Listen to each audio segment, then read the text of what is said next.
ఈ వాక్యాన్ని వీక్షిస్తున్న సహోదరి సహోదరులందరికీ క్రీస్తు పేరట వందనములు.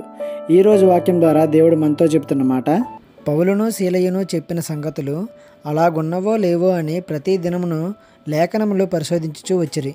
అపోస్తుల కార్యములు 17వ అధ్యాయము 11వ వచనము.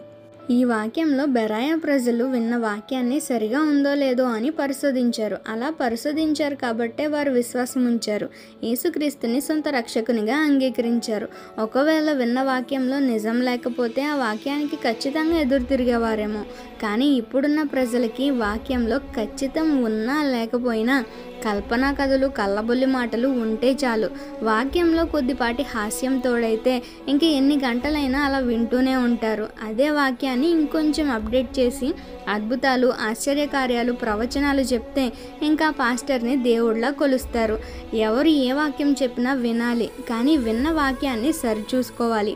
అలా సరిచూసుకోవాలి అంటే బైబిల్ చదివే అలవాటు ఉండాలి. ఎంతో కొంత బైబిల్ జ్ఞానం కలిగి ఉండాలి. ఇప్పటి నుంచైనా బైబిల్ చదవడం ఒక అలవాటుగా మార్చుకుందాం. వింటున్న వాక్యాన్ని దేవుని చిత్తానుసారంగా ఉంటుందో లేదో గ్రహిద్దాం. ఈ చిన్న సువార్త పరిచర్యలో మీ సహోదరులు. God bless you. ఆమేన్.